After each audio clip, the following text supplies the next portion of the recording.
به برنامه خبری رادیو آزادی خوش آمدید. شعله گل خوجه هستم. سلام.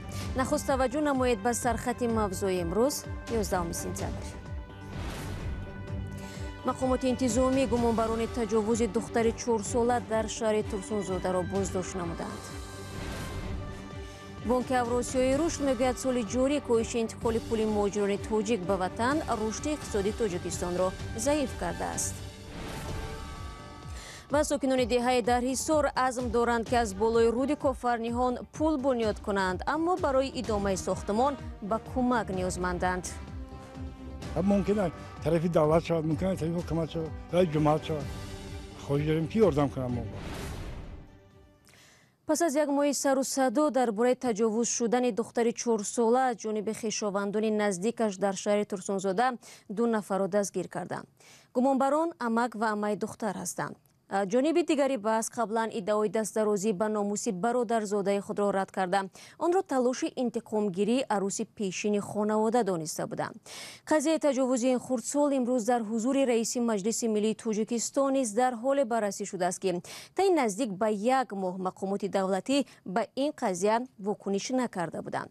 همکارم سرویناز روح‌الله این موضوع را خوب می‌داند و حال و تفصیلات را از او می‌شنویم.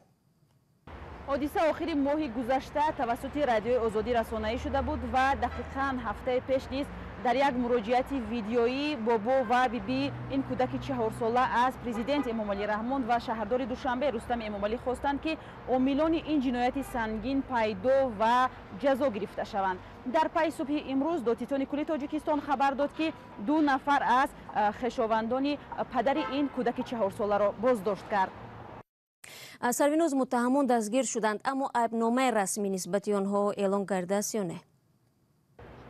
دادستان کلی تاجیکستان در خبرش گفت که این 2 نفر بازداشت شده در بازداشتگاه موقتی شهر دوشنبه نگاه داشته می شوند، ولی یک نفر آگاه از تفتیش این قضیه به رادیو آزادی گفت که در حال حاضر بر اساس 110 یعنی قصداً رسانیدن ضرر جسمانی پرونده باز شده است. این پرونده نسبت به عمه این دختر 4 ساله باز شده است و عمک او برای 72 ساعت به بازداشت موقتی آورده شده است و در حالت اثبات شدن تجاوز دخترچه 4 ساله از سوی عمکش در دایره این حادثه میتواند پرونده دیگر بر اساس ماده 139 کدکس جنایی حرکت دارای خصوصیت شهوانی داشته علاوه شود و همینطور دادستانی از نتیجه آن خبر خواهد داد.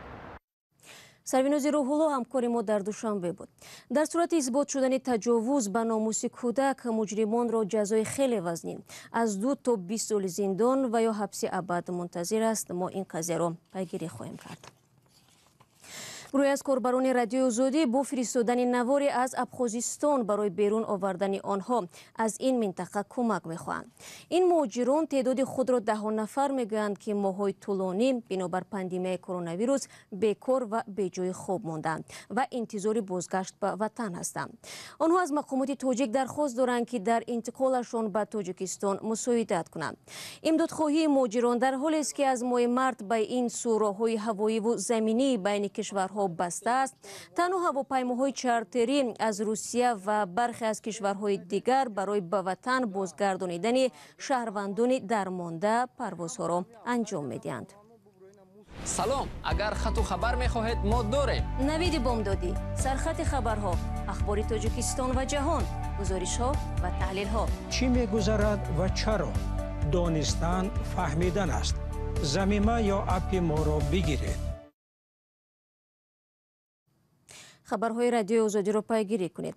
کم پول فرستادن مهاجران کاری باعث کند شدن سرعت رشد اقتصادی تاجیکستان شده است. به چنین نتیجه اقتصاددانهای بانک اوراسیایی رشد در پی یک پژوهش رسیدند.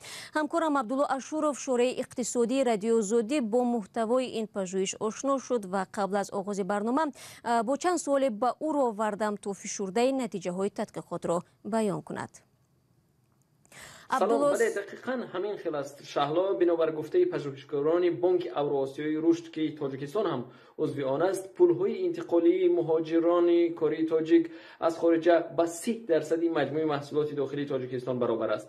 این پژوهش چند روز قبل در سامانه رسمی این بانک نشر شد. به عباره دیگر مهاجران کاری تاجیک هر سال به وطن پول میفرستند که برابر به 30% مال و محصولاتی که در داخل تاجیکستان استحصال می شود برابر است. همکنون با کم شدن حجم پل‌های انتقالی مهاجران سرعت رشد اقتصادی تاجیکستان هم سست شده است، چون پل‌های مهاجران به اصطلاح درایور و یا نیروی پیشبرنده اقتصادی کشور هستند. با اطلاع وزارت رشد اقتصاد و سودا در نیم سال 2020 سرعت رشد اقتصادی تاجیکستان 3.5% شده است که نسبت به همین دوره سال گذشته 4% کمتر است. در همین دوره سال گذشته اقتصاد تاجیکستان 7.5% رشد کرده بود. برای واضح شدن مسئله عبدالله، پول مهاجران چقدر کم شده است که رشد اقتصاد را به کندی روبرو کرد؟ اخیران آماری که از حجم پول‌های انتقالی مهاجران کاری داریم از ماه ایول امسال است. بانک ملی تاجیکستان ماه ایول در یک نشست خبری در شهر دوشنبه اعلام کرد که مهاجران کاری از خارجه در نیم سال جاری 999 میلیون یعنی نزدیک به 1 میلیارد دلار پول فرستادند. این پول نظر به سال گذشته 174 میلیون دلار و یا حدود 15% کمتر بوده است. باید گفت که پول از مهاجران کاری از همه کشورها به تاجیکستان وارد شده است، نه تنها از روسیه، هرچند اکثریت مهاجران کاری تاجیکستان در روسیه و یک قسمی در قزاقستان کار میکنند. شمار مهاجران در روسیه به گفته مقامات این کشور بیش از 1 میلیون نفر است. مقامات تاجیکستان آمار دیگری را بیان میکنند که گویا شمار مهاجران در این کشور حدودی 500,000 نفر است. مهاجران کاری تاجیک که تاکنون از نانآوران خانواده‌ها در تاجیکستان بودند، بنابر پاندمی کرونا ویروس و رکود اقتصاد در روسیه قسمی از کار و درآمد محروم ماندند. برعکس اکنون برخی ها به دستنگری عائله هایشان در تاجیکستان تبدیل یافتند. این است که برخی از مهاجران برای بازگشت به وطن و خرید چیپته در پروازهای چارتری از خانه هایشان در تاجیکستان پول میپرسند. تشکر عبدالله. من یک امور دیگر را نیز از قبل وزارت مهنت و مهاجرت تاجیکستان اینجا یادآوری میکنم بینندگان عزیز که طبق آن مهاجرت مهنتی از تاجیکستان در 6 ماه سال جاری 57% کم شده است و مقامات تاجیک آن را به پاندمی کرونا ویروس نو و بسته بودن مرزها ربط میدهند. دوستان عزیز، در ادامه برنامه گزارش‌های دیگر نیز منتظر شماست. یکی از آنها تلاش ساکنان دهات شرخانی ҳисор برای ҳашар بنیادی پل از بالای رودخانه کوفرنیهان می باشد. اما پیش از آن یک آگهی.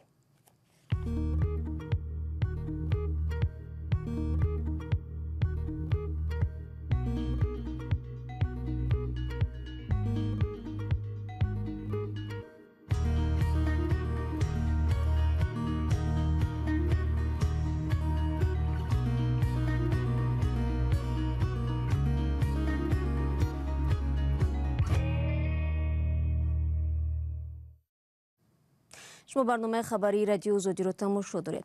ساکنان دهه‌ای در ҳисор بعد از سرگردانی تقریباً 12 ساله تصمیم گرفتند با تلاش‌های خودشان از بالای رودخانه کوفرنیهان پل آویزان بسازند. برای شروع کارهای ساختمانی از مقامات محلی اجازت گرفته شده است. بنیادی پل نیز آغاز یافت، ولی ادامه ساختمان از کمک افرادی خیرخواه وابسته خواهد بود. برای یوسفی که از دهه شرخانی ҳисор برگشت میگوید فعلا ساکنان ناچار از خدمات قایقران استفاده میبرند که رایگان نیست. قایقرانی چندین ساله خوشوقت فیض‌الله‌یف شاید در چند ماه بعدی خاتمه یابد.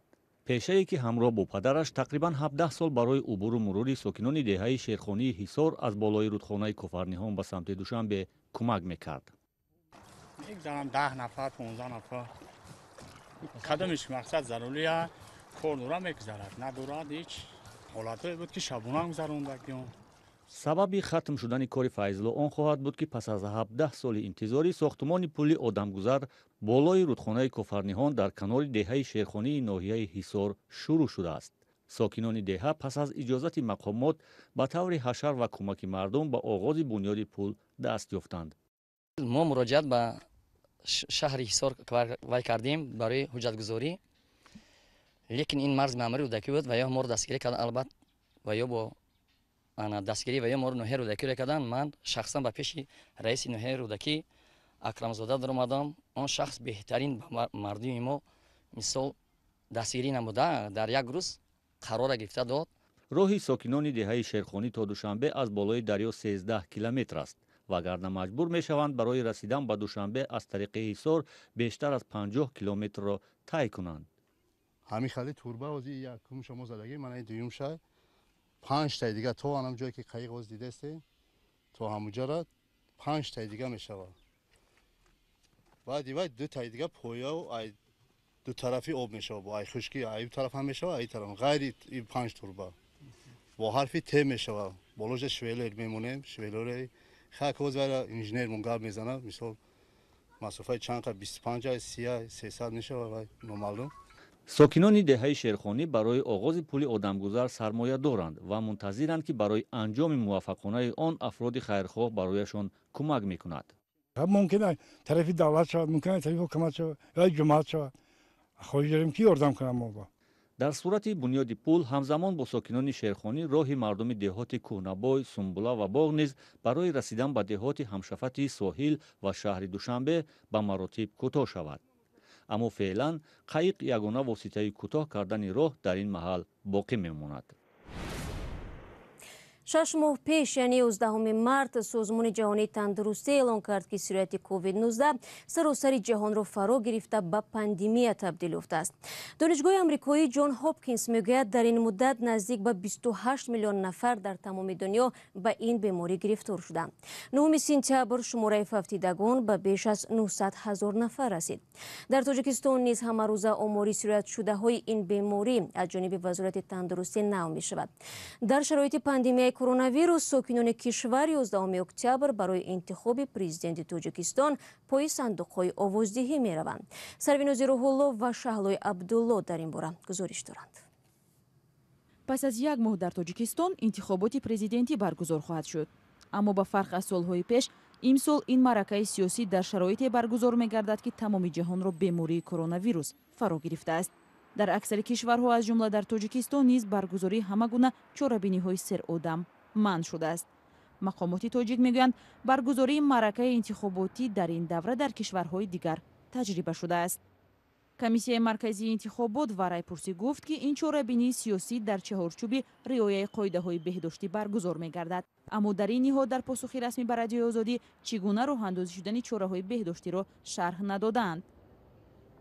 сокинон гуфтанд дар баробари қоидаҳои беҳдоштӣ ҳузури пизишкон низ дар нуқтаҳои райдиҳӣ муҳим аст. бояд аз шӯхӣ температураи шаҳрвандонро санҷида ва дохили маҷлисгоҳи интихобот дармед. агар ташкил мекардан мисол маводҳои антисептикӣ ва дигар маводҳое ки ба паҳн шудани ин вирус муқовимат мекунад бисёр хуб мешавад. интихоботамонему инем ҳозир маршруткора бинем ки дар болои якдигар савор мешаванд бе ҳамин ниқоб. он интихобота бо дуртар мераванд ку ҳар кас бо пешгирӣ ки натиҷаи худро беҳад хубе. фақат не ки ҳама сидқан бошад. ин хел барои худро нишон додан не. дур иста маска пӯшанд. ҳам хел зиёдтаи одамо берун баист. тоҷикистон 3 апрел аз вуҷуди коронавирус дар кишвар хабар дод ва то имрӯз ҳудуди 9000 нафар ба ин беморӣ гирифтор шуда 70 қурбонӣ доштааст. баъзеи дигар аз интихобкунандагон нуқтаҳои райдиҳиро дар утоқҳои хурд мувофиқ намедонанд. аммо созмони ҷаҳонии беҳдошт ба мақомоти тоҷикистон машварат додааст дар давраи пандемия барои ҷилавгирӣ аз паҳншавии ин беморӣ аз эҳтиёт кор бигиранд.